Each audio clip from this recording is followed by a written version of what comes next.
పేదలకు P4తో భారీగా ఆర్థిక సాయం.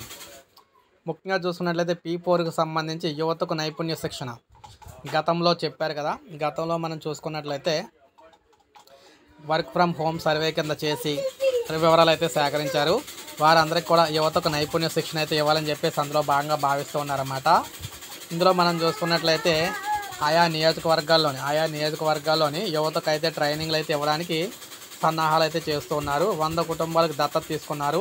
ఒక్కొక్క కుటుంబానికి మనం చూసుకున్నట్లయితే అక్కడ పిల్లలకి ఆ కుటుంబంలో ఉన్న పిల్లలకి 20,000 చొప్పున ఒక్కొక్కరికి అయితే ఫిక్స్డ్ డిపాజిట్ అయితే చేశారు. ఇక ఒక్కో కుటుంబానికి 2 లక్షల ఆర్థిక సాయం. P4లో భాగంగా మనం చూసుకున్నట్లయితే ఇక్కడ కొన్ని గ్రామాలకు సంబంధించి ఒక్కొక్క కుటుంబానికి ₹1,00,000 చొప్పున ఆర్థిక సాయం అయితే అందిస్తున్నామని చెప్పారు.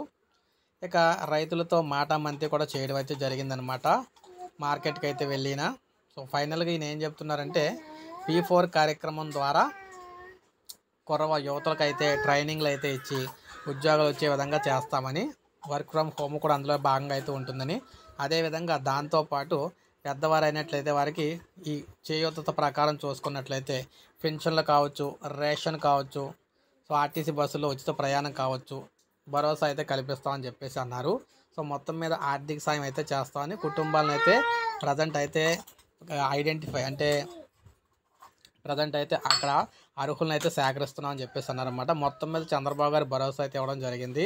సో యువతకైతే శిక్షణ అయితే స్టార్ట్ అయితే కాబోతుంది వర్క్ ఫ్రమ్ హోమ్లో భాగంగాన.